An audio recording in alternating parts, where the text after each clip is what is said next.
Halo semuanya, selamat siang waktu Eropa dan selamat malam waktu Indonesia. Kita akan memulai sebentar lagi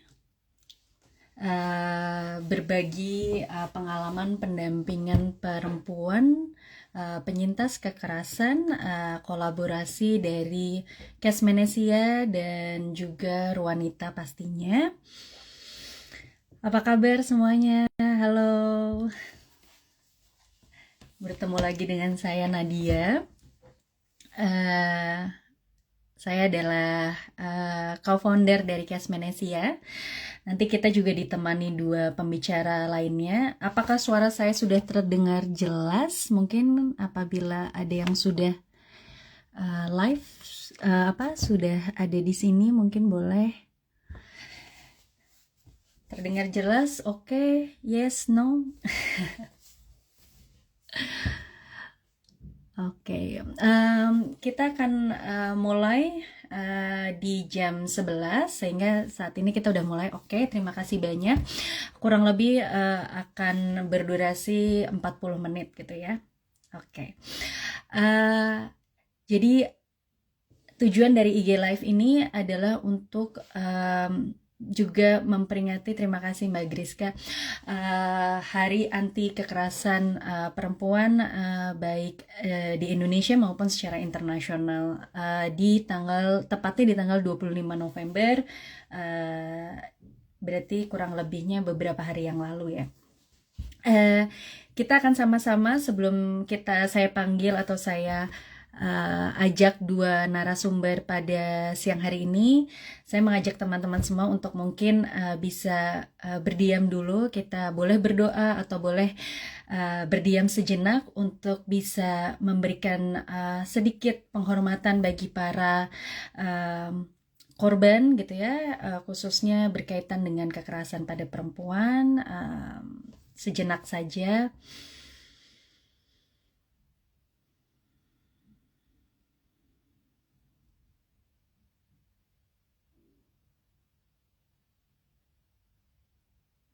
Baik. Terima kasih semuanya. Mari kita mulai IG Live pada hari ini. Di sedikit mungkin informasi gitu ya, pada tahun 1993 PBB menetapkan berkaitan dengan Hari Anti Kekerasan Perempuan, dan untuk Indonesia sendiri di April 2025 ini tercatat 5.949 kasus kekerasan perempuan. Sehingga ini merupakan isu besar yang perlu kita berikan atensi lebih gitu ya. Dan untuk saat ini kita akan membahas khususnya berkaitan dengan para pekerja migran dan para penduduk Indonesia ya yang tinggal di luar negeri. Oke, saya akan invite dua narasumber.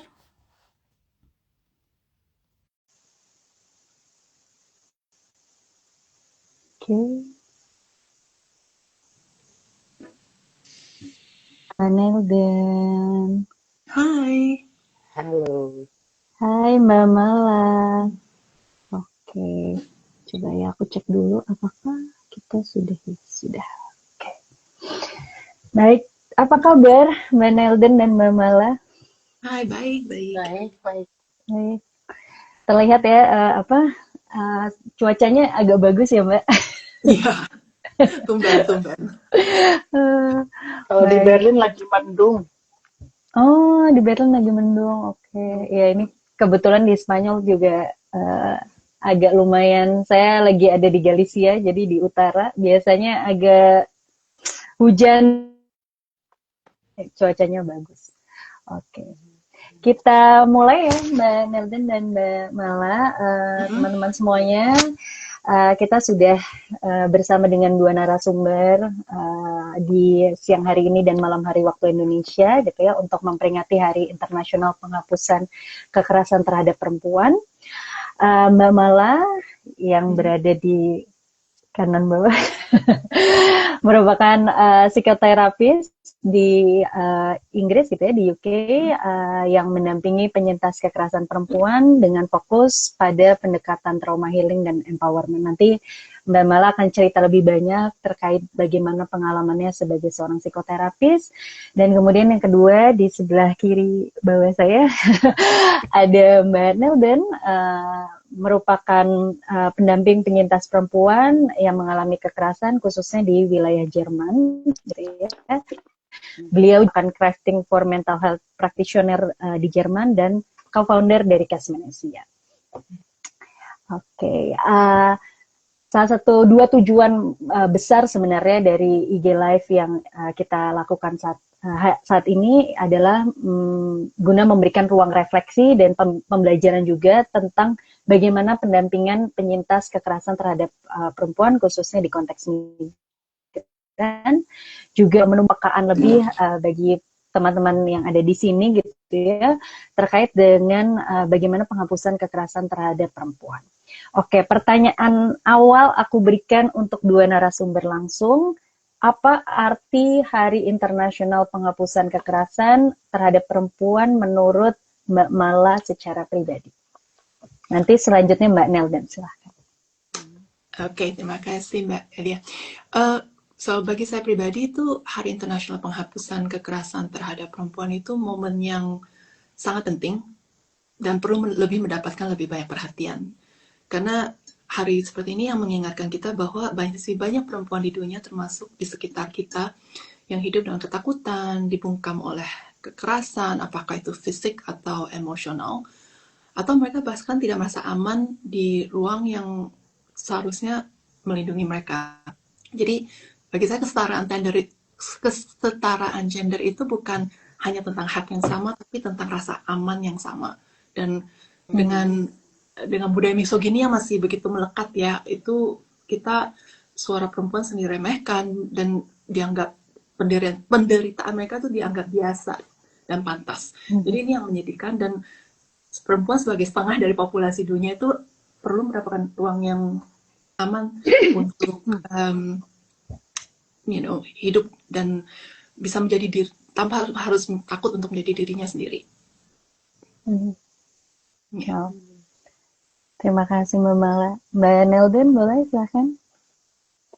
Kalau buat saya pribadi, fakta bahwa kita perlu ada hari ini atau 16 hari sampai 10 Desember itu khusus untuk meningkatkan kesadaran atau awareness tentang kekerasan terhadap perempuan, itu artinya memang masih ada masalah di situ yang sangat spesifik. Kalau kita sudah betul setara seperti kata Mbak Mala tadi, rasa aman sudah dialami secara sama gitu antara semua gender, kita nggak perlu lagi hari ini, tapi kita toh realitanya masih perlu karena permasalahannya juga masih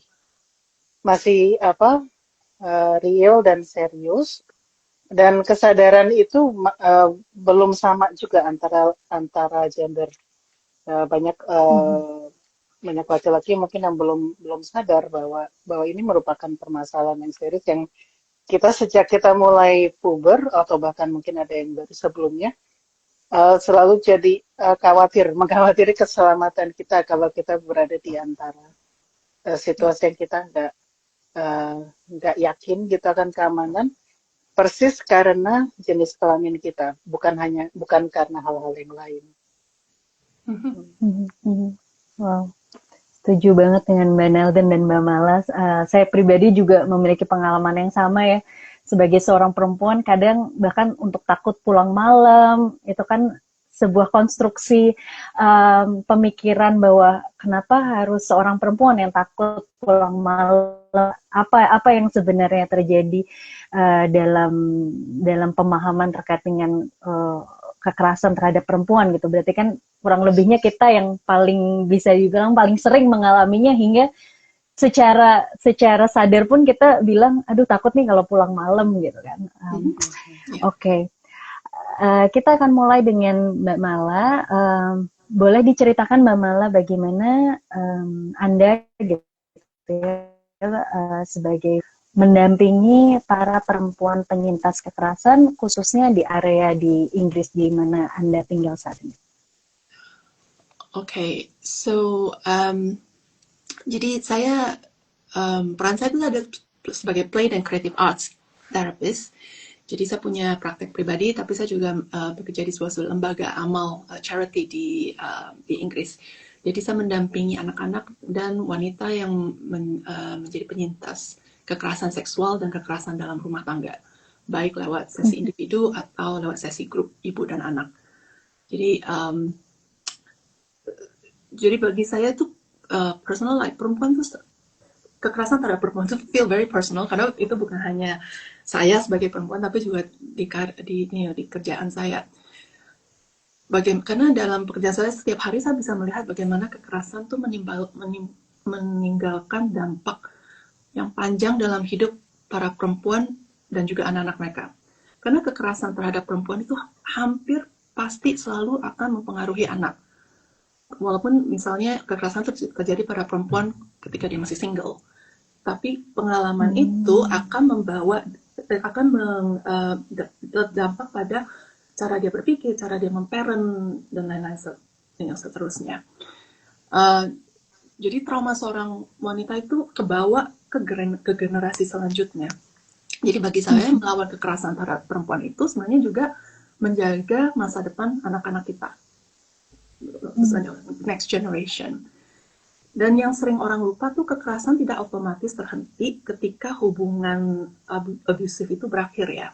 Jadi banyak perempuan yang saya temui itu masih hidup dalam bayang-bayang ketakutan dan kontrol, apakah itu melalui kekerasan, kontrol finansial, atau manipulasi lewat sistem hukum yang memaksakan kontak, atau tekanan dari lingkungan, termasuk keluarga, atau bahkan tokoh agama, atau secara budaya.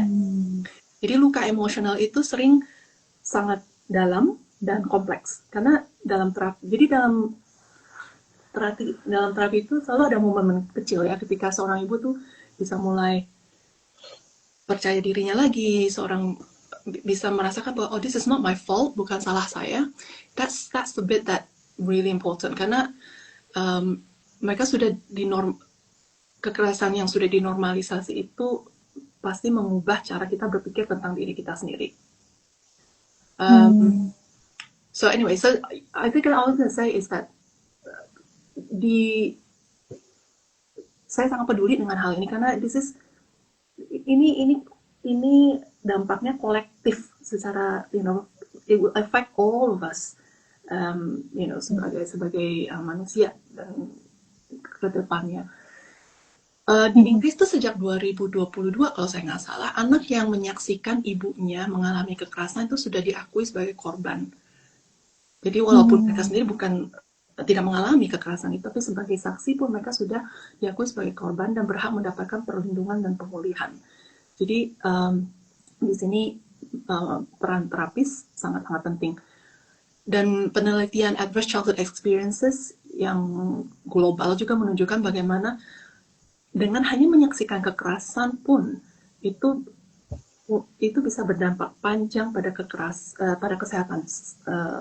kesehatan mental, kesehatan fisik, kemampuan belajar, kemampuan bersosialisasi, bahkan resiko mereka ke depannya untuk masuk ke hubungan yang abusif saat dewasa nanti. Jadi ketika kita melihat perempuan mulai bisa memahami diri sendiri, ya, bisa memulihkan dirinya dan bisa mendukung pemulihan di anaknya, itu disitulah titik terangnya gitu. Jadi bisa dikatakan ada sejenis domino effect gitu ya, Mbak Mala ya, bahwa ya. Saya baru pertama kali dengar yang terkait dengan saat anak sebagai saksi itu sudah menjadi korban, itu statement yang sangat luar biasa ya. Berarti bagaimana trauma terkait dengan kekerasan khususnya dalam konteks keluarga misalkan gitu ya, itu memberikan impact yang luar biasa bahkan dalam kehidupan anak nanti ke depannya gitu. Ya, absolutely. And secara seringkali wanita, ibu ya, karena mereka ingin melindungi anaknya, mereka mencoba menutupi apa yang terjadi atau mereka menormalisasi apa yang terjadi. Jadi seringkali anak jadi juga itu salah kaprah, salah mengerti, atau menginternalisasi message-message yang tidak sehat. Ya. Mungkin tadi Mbak Mala juga sudah menyatakan sedikit tentang kesulitan berkaitan dengan penyintasan perempuan ya, karena hubungannya tidak hanya dengan korban, tetapi juga ada tantangan secara sosial gitu ya, konstruksi sosial dan sebagainya. Tapi dari Mbak Mala sendiri, apa tantangan terbesar yang biasanya dihadapi saat bersama membantu para penyintas perempuan ini, terutama dari... Sorry Mbak Nadia, tadi agak keputus-putus, saya nggak Oh kedengeran ya, questionnya. Iya, tantangan terbesarnya Mbak Mala saat mendampingi penyintas perempuan. Jadi kalau untuk komunitas migran ya, yang kita mention di sini, itu tantangannya kompleks ya, karena selain trauma yang mereka hadapi dan trauma yang mereka KDRT itu seringkali bukan cuma sekali. Saya lupa statistiknya, tapi there's something about like it takes women like something like 12 attempts sebelum mereka benar-benar bisa keluar dari KDRT. Jadi biasanya itu kronis ya, pengalaman trauma mereka.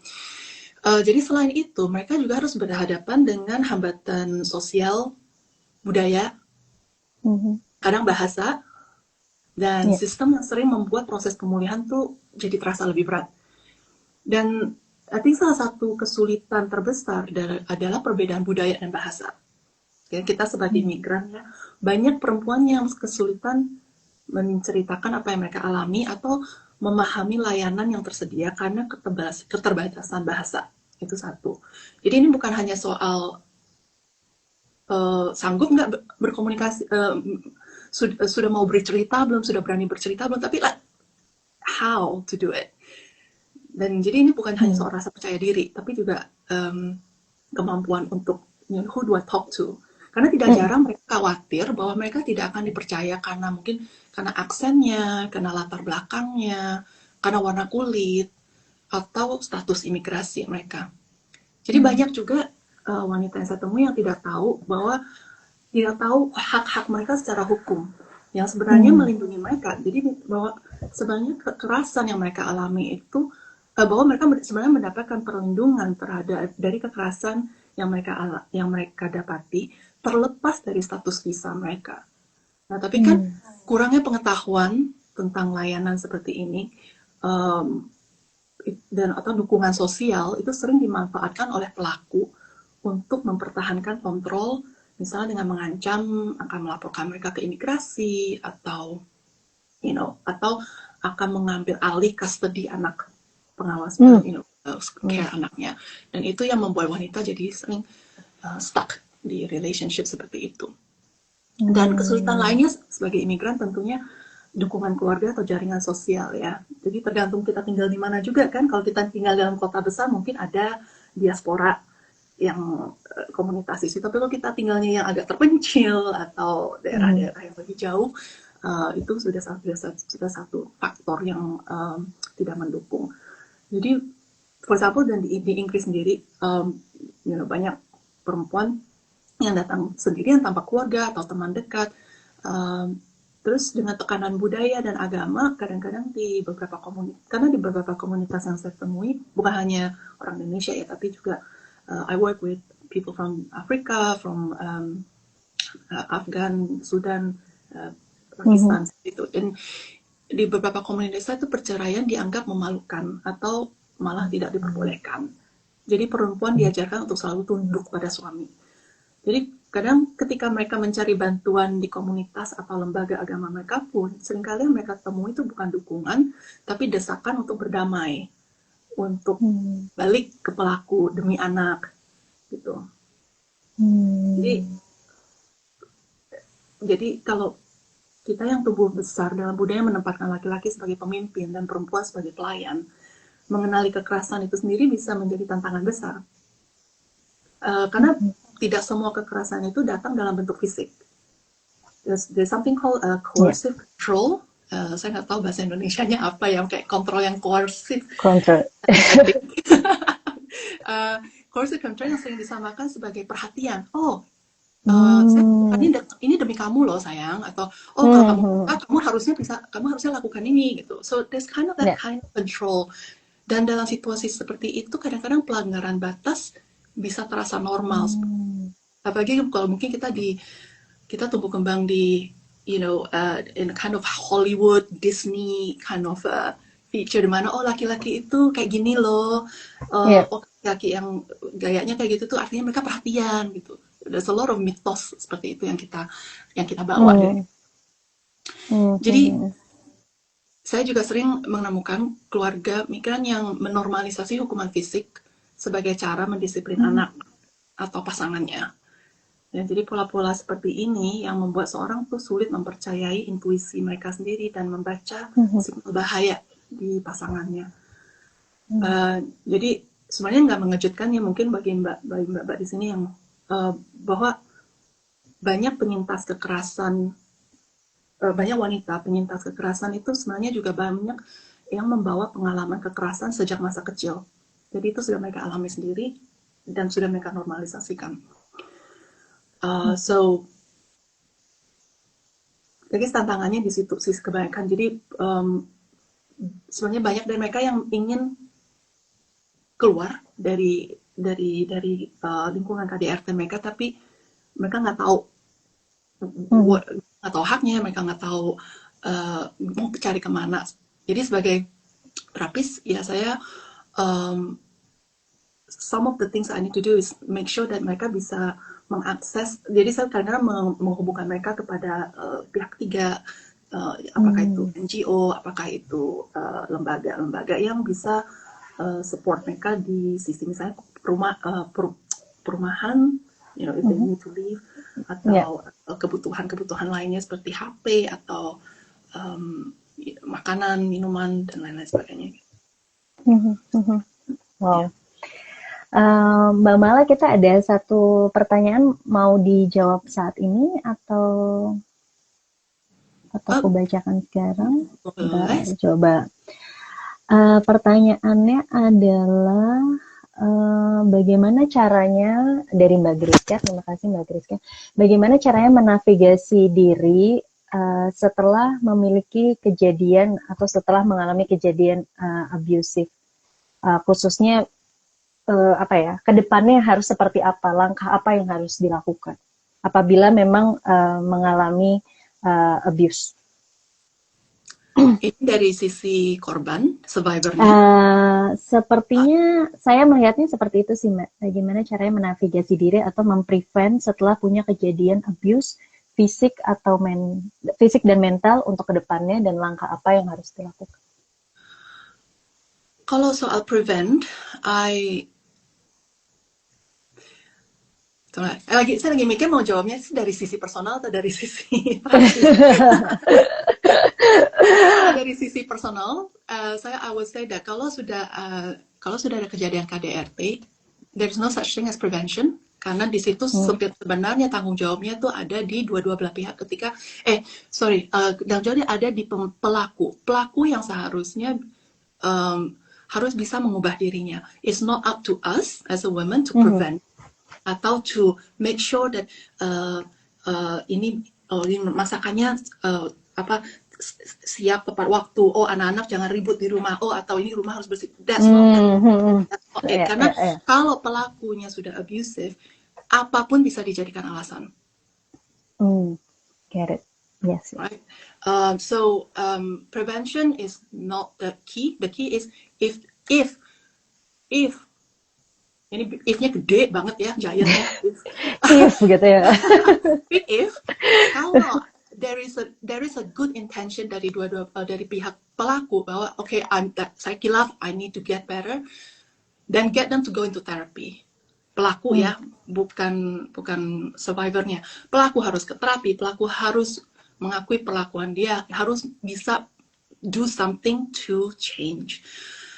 Dan wanita, as you need to know your emergency contact number. You need to know misalnya sebenarnya batasnya tuh di mana, what is the red line, karena seringkali wanita itu sudah dibiasakan untuk kalau si pelaku sudah minta maaf, ya udah dimaafin, karena itu kita harus berbesar itu memikirkan, anak perlu ayah. No, anak perlu ayah yang sehat mentalnya dan siap menjadi ayah yang bisa membimbing anaknya. Kalau anak menyaksikan ayah yang melakukan kekerasan berkali-kali, what we're doing is we're teaching our kids, kita mengajar anak bahwa that's okay. Sorry, agak berkorak-korak. Gak apa-apa Mbak, kan memang ini hari anti kekerasan pada perempuan. Kita sebagai perempuan pasti juga punya emosi itu ya, semangat untuk saling support. I think maybe karena bagi saya sering merasa frustasi, because even when we're helping, ketika korban sudah berhasil keluar dari situasi tersebut, misalnya sudah cerai pun, si pelaku ini sering masih menggunakan sistem hukum untuk continue to manipulate dan kontrol. Misalnya dengan mempertanyakan ngejerin custody, pengaturan anak. Sebab ada beberapa klien saya masih berkutat di family court because of this. Padahal sebenarnya laki-laki abusernya sebenarnya they don't actually want to be parent, but they know this is the way to continue the abuse. Wow. And that's very frustrating. Yeah. Wow.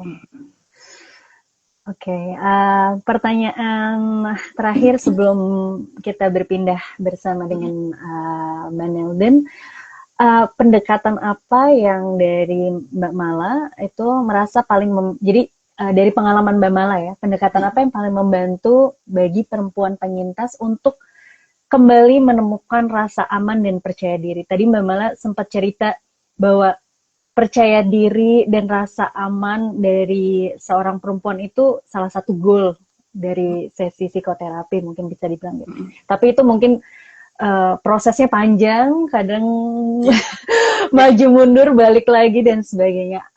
Apa dari pengalaman Mbak Mala pendekatan yang paling bisa dibilang efektif atau paling sering membantu bagi penyintas? Ini tidak ada, mungkin bagi saya tidak ada jawaban yang singkat ya, karena basically yang penting pertama itu adalah kita ketika bekerja dengan perempuan penyintas kekerasan, kita memastikan dulu mereka harus merasa aman, at least secara eksternal. Jadi secara fisik, mereka punya sense of safety. Artinya mereka sudah dipindahkan, atau kalaupun mereka tinggal di tempat yang sama, ada nggak fasilitas bagi mereka untuk membantu mereka menumbuhkan rasa aman, misalnya CCTV kamera, alarm, kalau mereka di Inggris ya, saya nggak tahu di negara lain, ketika sudah dilaporkan dan misalnya bisa dibuatkan kasus, they can argue that this is a very serious case, itu kadang-kadang kepolisian setempat bisa memberikan mereka alarm pribadi yang langsung kontak ke polisi setempat. Jadi kalau itu dipencet, mereka akan langsung datang untuk mengecek begitu. So externally they need to feel safe, karena tidak ada terapi yang bisa berjalan kalau they don't feel safe, right? Karena terapi itu internal safety. Oke, so itu satu. Jadi itu pertama sih membantu mereka untuk punya lingkungan hidup yang stabil, termasuk memastikan kebutuhan dasar mereka terpenuhi ya. Jadi tempat tinggal, tadi yang saya bilang, akses makanan dan layanan kesehatan, anak-anaknya aman nggak, perlu pindah sekolah nggak, dukungan hukum dan sosial jika dibutuhkan. Jadi seperti yang saya bilang tadi, saya sering menghubungkan mereka dengan layanan eksternal, organisasi perlindungan wanita. Jadi mereka biasa sering ada tempat-tempat tinggal tertentu, atau mereka bisa membantu dengan itulah, mendonasikan teknologi yang bisa membantu mereka untuk tetap tinggal di rumah mereka, misalnya itu pilihannya. Bantuan hukum atau dukungan financial supaya mereka tahu bahwa jaringan bantuan tuh sebenarnya luas, bukan hanya di ruang terapi. Dan sebelum saya memulai terapi, saya pasti melakukan assessment resiko dan safeguarding. Jadi misalnya kalau mereka memilih untuk datang ke tempat saya misalnya, so we need to make sure that satu, karena kita tahu stalking juga salah satu abusive behavior, so we need to make sure that ada nggak resikonya di situ. Apakah lebih aman kalau kita online aja, seperti itu. Jadi kalau misalnya kamu mau datang, how can we make it safe for you to karena saya juga nggak mau ngambil resiko untuk saya sendiri kan. Betul. Gitu. Terus safeguarding ya in terms of safeguarding anak-anaknya dan untuk dia sendiri. Jadi saya pastikan dulu bahwa tidak ada bahaya langsung. Jadi mereka tahu dan juga mereka tahu bagaimana mencari pertolongan kalau mereka merasa tidak aman.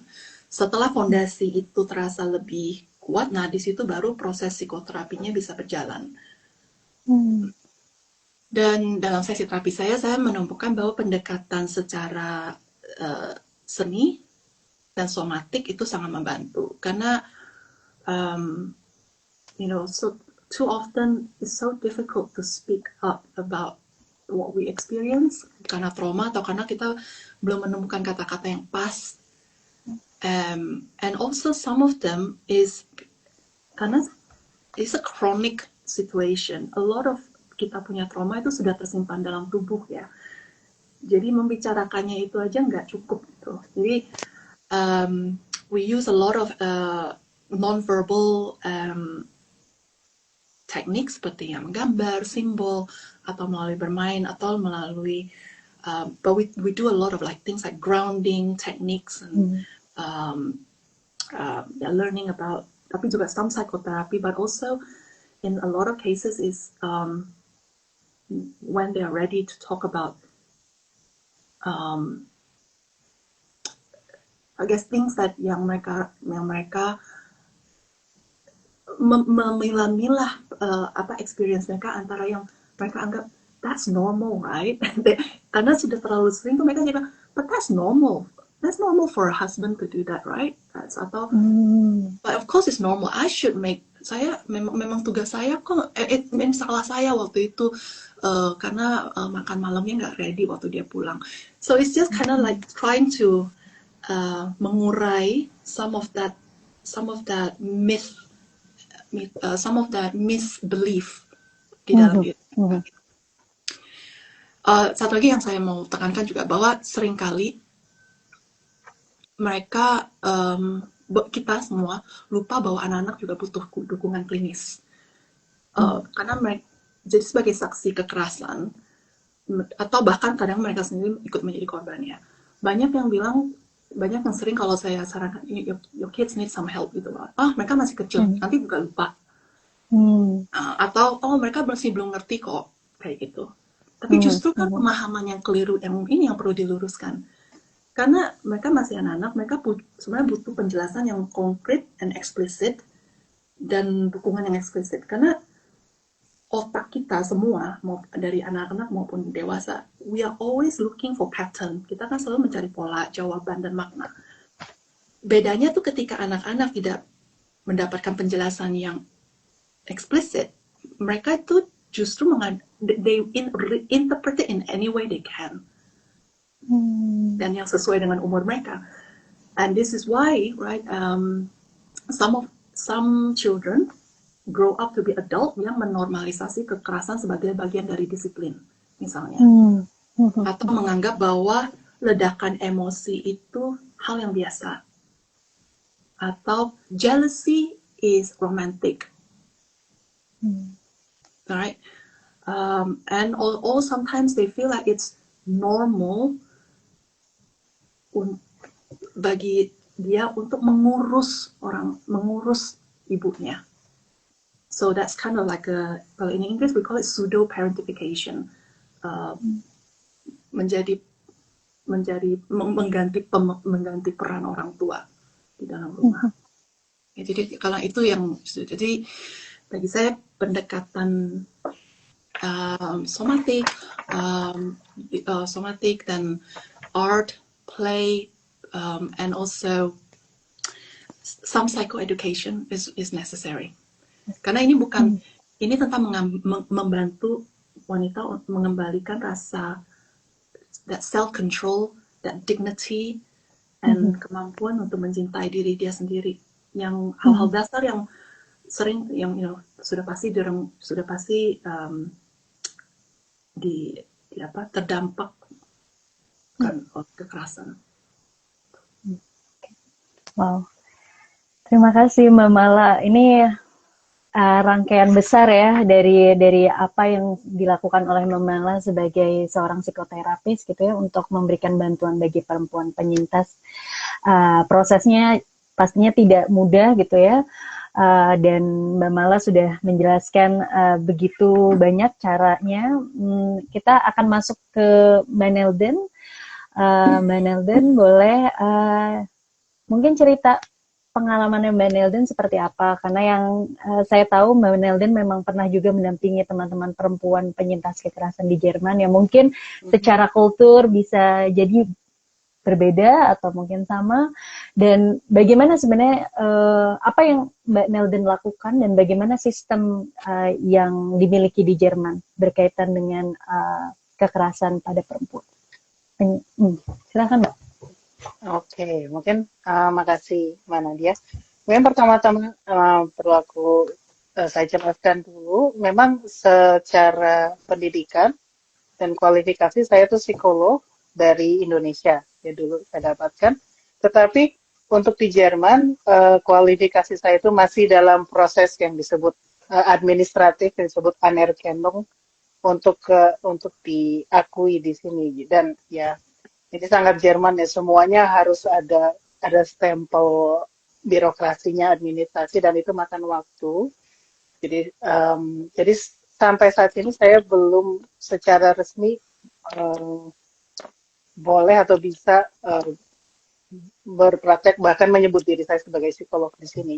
Yang saya lakukan dalam selama ini dalam kapasitas pendampingan gitu terhadap penyintas kekerasan adalah kemudian ya sambil juga belajar gitu sistem di sini seperti apa sih. Jadi saya mendaftarkan diri menjadi volunteer atau relawan untuk menjadi penerjemah. Jadi seperti yang kata Mbak Mala tadi sampaikan ya, terutama untuk komunitas perempuan migran dalam arti semua yang bukan berasal dari tempat ini gitu ya. Seringkali selain budaya, bahasa seringkali jadi kendala terbesar. Jadi saya mendaftarkan diri di sini yang disebut BIG Hotline. BIG itu singkatan dari Berliner Initiative gegen Gewalt an Frauen, yang artinya inisiatif Berlin melawan kekerasan terhadap perempuan. Jadi itu fasilitas yang diberikan dan didanai oleh pemerintah kota Berlin dan dibiayai oleh mereka, dan jadi fasilitas ini gratis untuk semua. Dan kalau ada penyintas yang butuh support atau bisa menghubungi hotline tersebut. Tapi bukan hanya penyintas, tapi mungkin ada temannya yang juga bisa menelponkan atau on their behalf, itu juga bisa. Gitu. Atau kalau ada pertanyaan-pertanyaan, dan dari situ kemudian bisa dirujuk jenis pertolongan yang dibutuhkan apa, termasuk kalau ada kebutuhan untuk penerjemahan langsung. Nah, di situ saya antara lain saya gitu mendaftar sebagai penerjemah untuk ke bahasa Inggris dan bahasa Indonesia. Itu yang pertama-tama bahasa Indonesia sih yang saya masukkan gitu, dan layanan yang ditawarkan dari BIG itu ya banyak ya. Range-nya banyak, antara lain dari konseling awal gitu, jadi asesmen awal yang bisa dilakukan secara pertemuan langsung di lokasi yang ditentukan, yang disepakati dan ditentukan oleh BIG. atau bisa juga lewat telepon atau online apapun yang atau di luar di tempat lain yang apapun yang memungkinkan gitu buat penyintas.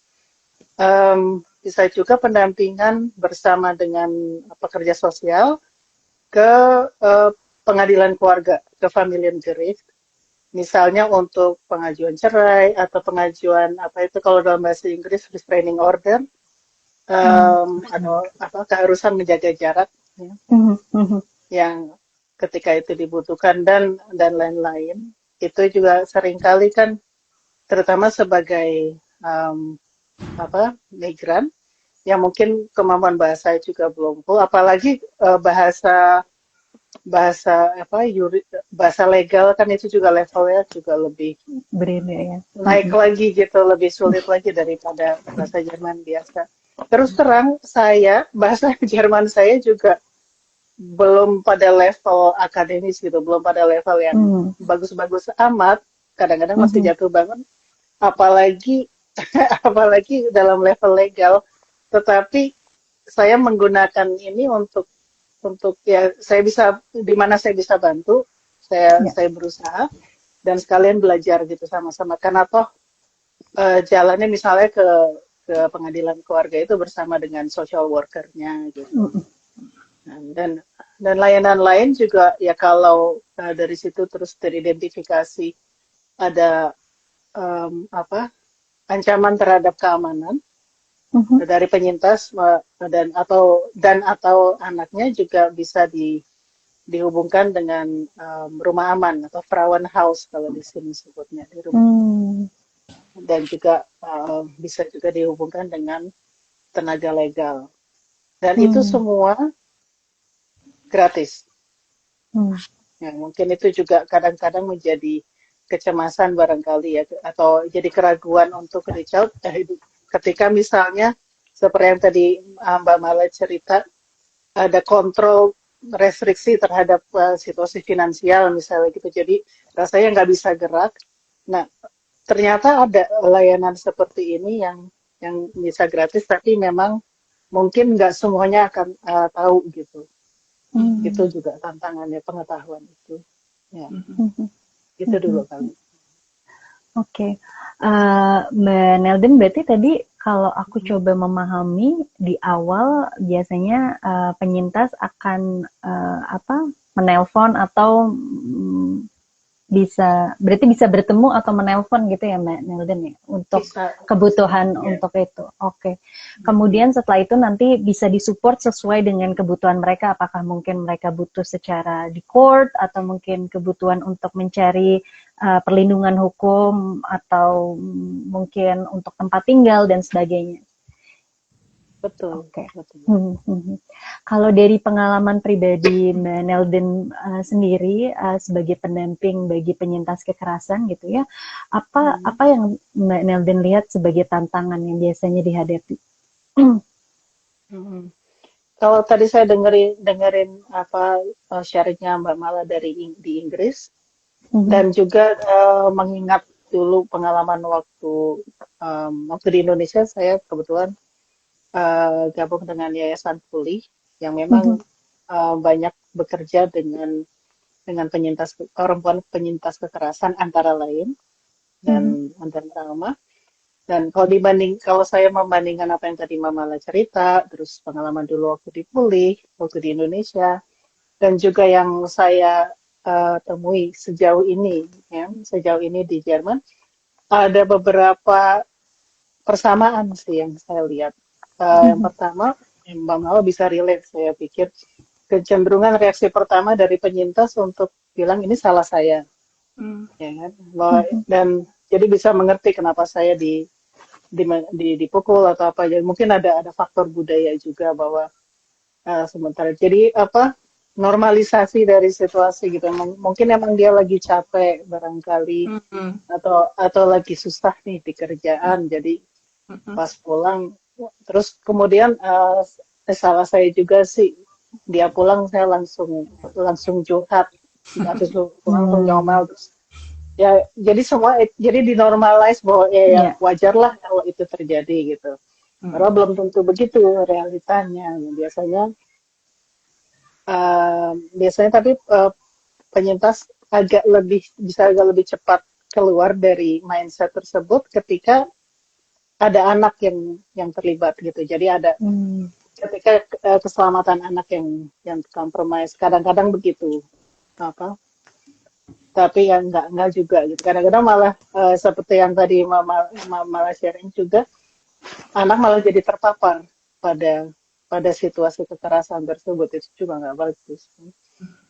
Kebersamaan yang kedua yang saya lihat adalah pengetahuan yang jadi tantangan ya. Pengetahuan bahwa tentang apa hak-hak perempuan penyintas kekerasan di tempatnya masing-masing. Dalam hal ini kita bicara di Inggris, di Jerman, atau dimanapun, kan punya hukum dan aturannya masing-masing gitu. Jadi sebagai pendatang atau migran di tempat yang baru gitu, di rumah yang baru ini, nggak semuanya paham bahwa ternyata mereka punya hak yang lebih daripada yang mereka kira gitu, bahwa perlindungan tuh juga meliputi mereka, dan juga pengetahuan tentang layanan apa saja yang tersedia gitu, yang bisa membantu penyintas untuk menghadapi situasinya, untuk mengamankan diri dan anak-anaknya, dan juga bahwa sejumlah layanan tersebut yang bisa signifikan membantu bisa jadi gratis atau sangat terjangkau. Itu. Tapi kadang-kadang hambatan untuk reach out sudah ada dalam asumsi bahwa aduh mahal kali gitu, atau saya bisa bayar pakai apa atau apa. Dan kemudian khususnya untuk penyintas KDRT berlatar migran yang di Jerman atau di mancanegara, itu tadi persis seperti yang kata Mbak Mala, permasalahan budaya gitu, bahwa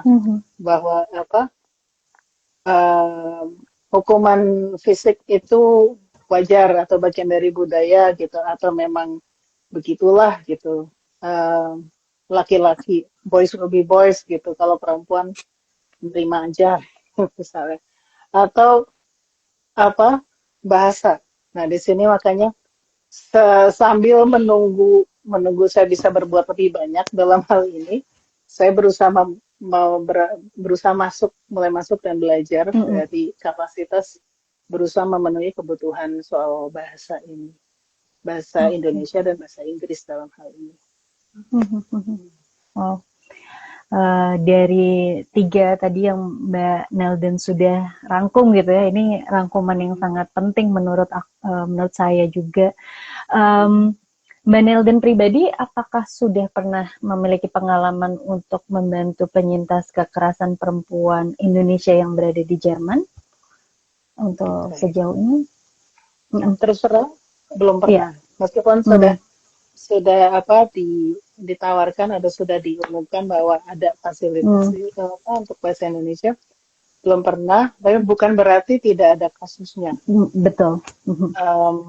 Ya, saya pernah ada permintaan gitu, tetapi sayangnya tepat pada saat itu saya yang benar-benar nggak bisa. Terus saya tawarkan gimana kalau besoknya gitu, saya baru bisa gitu. Tetapi kelihatannya mereka sudah menemukan solusi yang lain, karena rupanya harus pada hari itu gitu. Jadi mungkin ada penerjemah yang lain, mungkin ke dalam bahasa Inggris atau apa yang menghandle. Jadi itu bagi saya itu mengindikasikan memang bahwa saya belum pernah mendampingi langsung perempuan ini. Bukan perempuan Indonesia, bukan berarti itu tidak terjadi. Dan juga pernah ada pertanyaan dari kawan gitu, bahwa ini ada teman mereka yang mengalami gini-gini, ini enaknya bagaimana gitu. Itu jadi artinya ada, memang mungkin persentasinya ya proporsional dengan populasi besarnya populasi migrannya ya, populasi komunitas Indonesia di Berlin dibandingkan misalnya dengan komunitas Turki atau yang berbahasa lain, ya memang mungkin lebih kecil, tapi bukan berarti tidak ada. Dan saya pernah menawarkan sih kepada Big bawa brosurnya sini, sudah saya terjemahkan brosurnya ini, Nah, ini silakan ya dipakai, kalau mau silakan dicetak supaya bisa disebarkan ke komunitas Indonesia juga. Mereka bilang Mhm. sangat berterima kasih, tapi untuk pada saat ini mereka belum ada dananya untuk ke situ Hmm, gitu. ya, ya, ya. Mhm. Mm-mm. Kalau dari Mbak Nelden sendiri melihat bagaimana pentingnya dukungan komunitas bagi demi apa ya membantu untuk pulihnya penyintas kekerasan perempuan. Oh, sangat penting. Seperti yang tadi Mbak Mala juga sampaikan itu bahwa seringkali apalagi yang apa buat yang kita yang memutuskan untuk merantau gitu ya ke tempat lain itu kan juga berarti bahwa secara fisik kita jadi jauh dengan sistem support kita yang dulu gitu yang ketika kita di Indonesia kan sudah kayaknya udah set gitu. Mhm. Kemudian ketika kita pindah itu seperti kita mulai lagi dari awal, syukur-syukur kalau udah ada teman atau ada saudara, tapi belum tentu seperti itu kan. Jadi kita mesti membangun kembali gitu. Dan itu sangat penting juga karena kita tahu bahwa pelaku abuse, kekerasan terhadap perempuan juga seringkali menggunakan taktik isolasi, Betul. mengisolasi penyintas gitu sehingga lebih gampang dikendalikan. Ya Mhm. kan? Dan ketika kita berada di lokasi lain, sayangnya isolasi itu juga lebih mudah gitu terjadi. Kan? Dan ya, nah seperti itu. Dan sebenarnya apa mungkin kalau dari sudut pandang Case Malaysia yang akan kita bangun ini, Mhm. saya merindukan juga misalnya apa support yang lebih aktif dari KBRI misalnya dari KBRI. Mhm. Tetapi memang mungkin KBRI sendiri pun masih perlu ditemani atau didampingi karena Betul. kapasitasnya juga masih terbatas, entah Ya, pengetahuan atau personel atau ya. pemahaman terhadap hal ini. Jadi sejauh Mhm. sampai selama saya tinggal di Berlin, memang belum terlampau lama, ya, 6 tahun, saya belum pernah mendengar em, bahwa KBRI sudah melakukan pendampingan terhadap kasus-kasus kekerasan terhadap perempuan. Mhm. Mudah-mudahan hanya karena saya belum pernah mendengar atau sudah terjadi, tetapi sebelum Mhm. waktu saya di sini. Tetapi saya berharap sih ada peran yang lebih aktif lagi di situ. Mhm. Mhm. Ya. Oh, makasih Mbak Nelden. Ini juga sebuah mungkin masukan juga ya bagi kita sebagai warga negara Indonesia yang tinggal di luar gitu ya untuk bagaimana dukungan dari pemerintah Indonesia juga gitu ya melalui KBRI dan sebagainya. Uh, Oke, kita sudah sampai di akhir acara.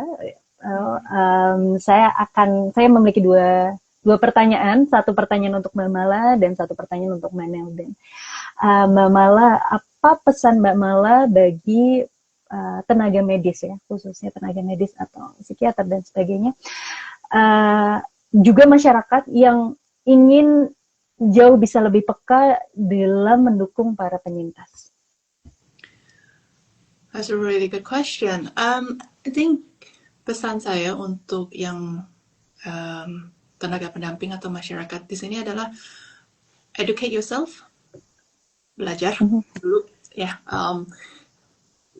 and question some of the things that we have been taught. Karena kita, some of the hal-hal yang kita kita bawa dari kecil atau dari lingkungan kita, question those things. Tapi mungkin kalau dari secara tips praktisnya ada pertama, dengarkan tanpa menghakimi, don't judge, right? Because and please selalu trust, percayai pengalaman penyintas. I think itu, Wow. karena dukungan yang hangat itu bukan bukan dengan memberikan solusi yang cepat atau fix the problem ya seperti itu, tapi bagaimana kita menyediakan ruang yang aman di mana mereka bisa merasa, oh, my feelings valid, my story is valid, and I'm not making this up in my mind. Ini bukan cuma Yeah. imajinasi saya gitu, right? Apalagi kalau yang sudah yang coercive control dan gaslighting ya, itu it really plays in their mind, dan sampai yang realitas dan yang enggak tuh udah kecampur-campur gitu, jadi mereka tuh udah bingung banget gitu. Jadi kita juga, it's very important for us, to all of us, untuk mengerti berbagai bentuk kekerasan, termasuk yang tidak terlihat, yang karena memar mungkin kelihatan ya, tapi itu pun masih bisa dijelaskan. Oh, ini saya kejeduk pintu, Jatuh ya. jatuh mah bukan di situ, itu Iya. dan bentuknya bukan seperti itu gitu. Anyway, so, but yang tidak terlihat seperti coercive control, financial control, you know, I don't know if you guys follow, recently ada banyak ngetrend gitu di TikTok atau di thread gitu yang suami kasih 10.000 itu bisa cukup untuk makan 3 hari atau apa gitu deh. I was like, that's financial control, right? But we make itu dinormalisasi menjadi sesuatu yang dibanggakan. Oh, I can manage my budget gitu, like no, you know. Anyway, control financial, menggunakan anak sebagai pion. Isolasi seperti kata Mbak Nelden tadi, that's a very very important one. Ngapain sih kamu ke rumah orang tuamu terus? Nggak suka ya di sini ya? Ngapain sih kamu ngobrol sama apa-apa dikit-dikit cerita sama adikmu, sama kakakmu, kayak gitu. Atau meremehkan perasaan dan kontribusi wanita dalam rumah tangga. Dan kita harus tahu seperti apa kriteria hubungan yang sehat itu apa, dan taktik apa yang sering dilakukan pelaku, karena ini akan membantu kita untuk lebih peka ketika kita mendengar cerita teman kita atau apa, dan kita tidak ikut menormalisasi kekerasan ya. Kalau bisa di daerah lokal kalian sendiri, kenali layanan dan organisasi yang bisa jadi rujukan supaya kita bisa mengarahkan penyintas ke bantuan yang tepat. Dan yang paling penting adalah mengerti bahwa pemulihan itu seperti tadi kata Mbak Nadia yang di awal, pemulihan itu butuh waktu, butuh kesabaran. Jadi bukan desakan ya untuk ini lo cepet move on kan udah setahun. No, memang udah kita sudah keluar dari situasi itu setahun, tapi kita experience itu 15 tahun gitu. So jadi tugas kita semua itu punya kesadaran untuk menemani, untuk mendengar, and just support them in any way we can di kapasitas yang kita bisa juga. Wow. Makasih Mbak Mala. Untuk Mbak Nelden, mungkin pesan Mbak Nelden juga bagi pendamping apabila ada tambahan dari apa yang tadi sudah Mbak Mala katakan, dan juga mungkin pesan secara general di Hari Internasional Penghapusan Kekerasan Terhadap Perempuan di tahun ini. Semua yang Mbak Mala katakan saya setuju banget, dan antara lain juga terutama mengenai kenali hak-hak kita di negara atau yurisdiksi tempat kita tinggal. Itu betul banget Mbak. Jadi ada beberapa kasus yang sempat saya ikut dampingi sebagai penerjemah itu. Mereka sekian lama baru akhirnya reach out mencari pertolongan karena diancam oleh pasangannya bahwa kalau dia ke polisi atau melaporkan ke siapapun nanti dia bisa dideportasi atau kamu nggak akan bisa ngelihat anak kamu lagi gitu-gitu. Padahal ternyata kalau di Jerman atau khusus di Berlin hukumnya tuh nggak begitu gitu. Kalau ada situasi KDRT yang pertama dilindungi ya justru perempuannya, terlepas dari status imigrasinya seperti apa, itu akan dilindungi, dan juga anaknya itu yang pertama. Dan bahkan ketika ada restraining order, apa sih itu bahasa Indonesia ya, restraining order, perintah perlindungan gitu untuk menjaga jarak. Meskipun apartemennya itu yang bayar tuh pelaku, tetap aja pengadilan bisa mengharuskan dia keluar, setidaknya untuk sementara atau apa, dan dia tetap berkewajiban untuk membayar sewa demi keamanan pasangan. Tapi kan ketika kita nggak tahu mengenai hak-hak seperti ini, ya kita nggak bisa mengaksesnya gitu. Tapi itu penting banget dan itu makes all the difference seringkali. Ya. Dan juga saya setuju lagi dengan yang tadi Mbak Mala katakan bahwa kita penting banget untuk membangun sistem dukungan dalam arti saling mendukung Betul. timbal balik di sekitar kita karena kita kan kayak tanaman itu kita transplant di tempat lain jadi kita perlu itu penting banget untuk saling bukan hanya supaya kita terbantu tapi kita juga bisa membantu teman-teman kita atau tetangga gitu dan juga saya setuju juga bahwa untuk menyediakan diri kita untuk mendengarkan tanpa judgment itu penting sekali karena juga saya juga menemukan ada beberapa budaya yang ketika dia berhadapan dengan teman-teman dari budayanya sendiri justru malu karena kalau akan harus bercerai atau harus berpisah itu kesannya dia gagal di rantau gitu dan padahal bukan itu yang terbaik mungkin buat dirinya dan buat anak-anaknya gitu kali ya. Wow. Terima kasih Mbak Nelden dan Mbak Mala untuk waktunya gitu ya. Kurang lebih kita sudah menghabiskan kurang lebih 50 menit untuk bersama-sama memahami lebih terkait dengan bagaimana memberikan dukungan bagi para penyintas kekerasan gitu ya, khususnya perempuan. Untuk teman-teman semuanya, terima kasih yang sudah mendengarkan.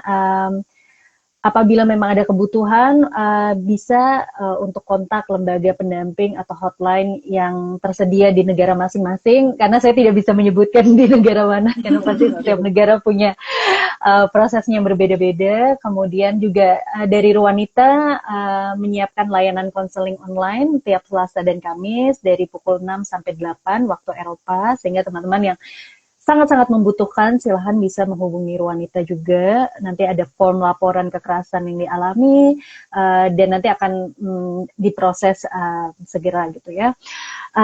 Teman-teman, para penonton di sini gitu ya, mungkin aku bisa mengingatkan bahwa kekerasan itu juga bukan aib gitu ya, dan penyintas berhak untuk mendapatkan perlindungan seperti yang tadi Mbak Mala ungkapkan dan Mbak Nelden gitu, bahwa sebagai seorang penyintas prosesnya itu tidak mudah gitu ya, mungkin membutuhkan waktu, tetapi juga dukungan dari komunitas dan teman-teman sekitar itu tidak bisa, itu sangat-sangat berperan gitu ya dalam proses pendampingan bagi para penyintas gitu.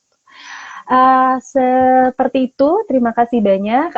Saya dari Kesmenesia. Kesmenesia adalah Asosiasi Kesehatan Mental Indonesia di Eropa. Teman-teman yang juga tertarik untuk mengetahui lebih banyak bisa langsung follow dan ikut akun Kesmenesia untuk tahu info lebih banyak seperti itu. Terima kasih banyak kepada narasumber sekali lagi dan juga semua penonton di siang hari ini. Selamat malam waktu Indonesia dan selamat siang waktu Eropa. Terima kasih Mbak Nelden dan Mbak Mala. Thank you. Have a good day. Thank you so much. Bye. Terima kasih juga Ruanita. Bye-bye.